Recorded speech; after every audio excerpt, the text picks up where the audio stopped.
You might have experienced hearing loss. Maybe you're noticing a ringing in your ears. You're always turning up the TV or saying what or huh in conversations. And you're not really sure what you should do about it right now. And that's why we're talking with our guest, Dr. Spinuzza. She's the audiologist at the office of Dr. Lehman. Dr. Spinuzza, thank you so much for joining us today. Yes, absolutely. Thank you for having me. Thank you. So this patient out there, what other signs might someone experience, or maybe go into more detail of the things I mentioned, that may be a sign that they're experiencing some kind of hearing loss? Yeah, most patients who walk through the door typically say, I've been turning up the TV, turning up the radio, I'm ringing in my ears, and I don't know if it's me or if it's the world around me. So most people notice a couple of those things that impact their day-to-day lives first, and then they come in and get an evaluation. Now, I don't know, I may be off base on this, but hearing loss doesn't really, in most instances, doesn't really happen overnight, right? This is something that grows over time. Correct. So it is typically progressive, depending on the type of hearing loss. Hearing, I should say, most individuals take about 4 to 7 years to notice their problems, then to make an appointment here at the office. So Wow. depending on, the type of hearing loss, if it's either age related, it's probably been there for about 10 to 15 years. And then the patient finally decides it's time to come in and see what's going on. When you think about that patient that's waited that long, is there ever a case where they're waiting because subconsciously they're telling themselves, well, I can deal with this. I'll just kind of put this off?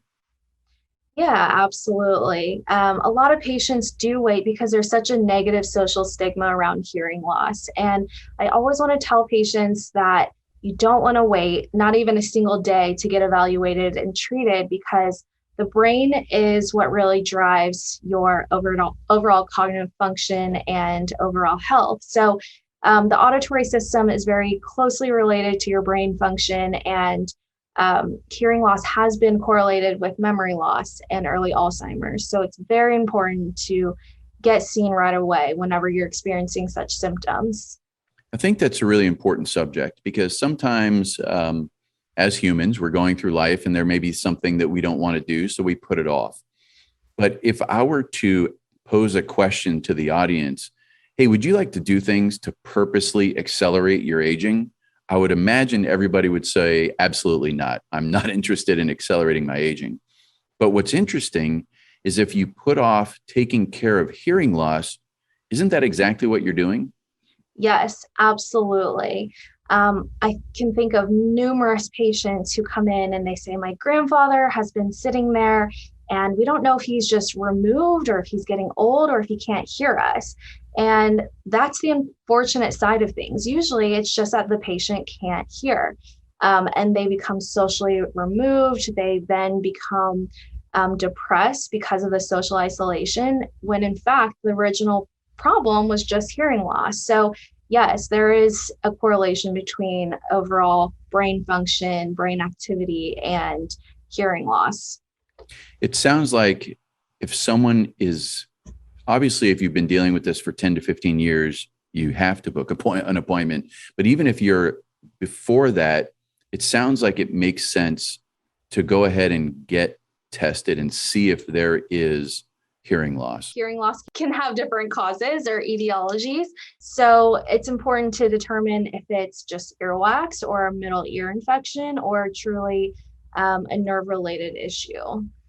And what's interesting, if I go back to the comment about you wouldn't ever choose to do something to accelerate your age. Now think about if you heard about a loved one who is doing something to accelerate the aging process. Or what I find interesting, you mentioned this before in a conversation, that treating hearing loss is one of the only controllable risk factors for Alzheimer's. So now think about the idea that you're choosing to not do something that actually helps keep you away from Alzheimer's. Yes, you're absolutely correct on that. There's been a lot of research showing how hearing loss affects the brain. So we hear with our brain and not our ears. So if your brain is not receiving that auditory stimulation, your brain will atrophy or weaken over time, just like any other muscle in the body. So, interestingly enough, hearing loss is the only controllable risk factor to slow the progression of early memory loss or dementia. So, it's so important to think about, what you're really at risk for when you're not being seen by an audiologist. Makes a lot of sense. I know that there's sometimes some concern about cost. And what's interesting is I know you guys have done a lot of great things with offering different finance options. So that's good. And what I would like to point out to the audience is many times we'll think about cost as the now, but imagine how much you pay to avoid accelerating the aging process. So I would just keep in mind, as someone looking into this, that they do cost money, and it makes sense to spend money on saving your brain.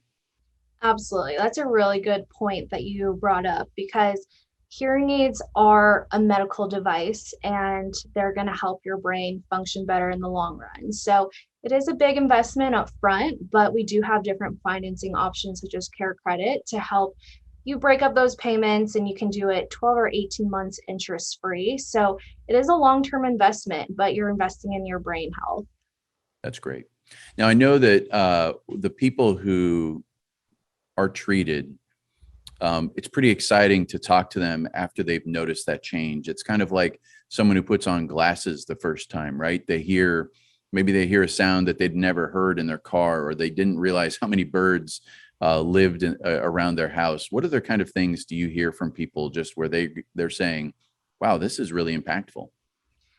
Yeah, those are really great examples of what we hear on a day-to-day basis, actually. Some people, when they put on the hearing devices, it's like, wow, it's like I removed all the cotton from my ears, or it's like I've been listening underwater for 20 years.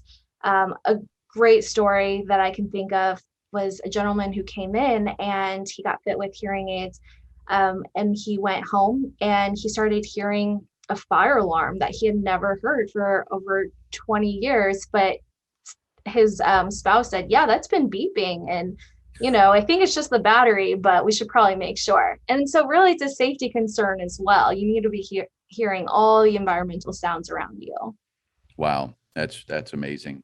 Well, I would suggest to anybody watching this video, if you have noticed any of the signs that we discussed, that ringing in the ears, are you asking people to talk louder? Does it sound like people are mumbling? Are you turning up the TV, using captions? These little itty bitty signs, don't put it off, because you might be choosing to accelerate your own aging process by putting it off. And I think that when it comes to that, many of us would set that appointment sooner. And don't make it a big deal. Book the appointment for yourself with Dr. Spinuzza at the office of Dr. Lehman. Come in and get tested and just see where you stand. Does that make sense? Yes, absolutely. You hit the nail right on the head. Don't hesitate. Even if it's something like, wax in the ear, we want to get that removed, and that can cause ringing over time. So, any small thing that you notice is worth checking out. That's great. Dr. Spinuzza, thank you so much for spending our time today. Absolutely. Thank you.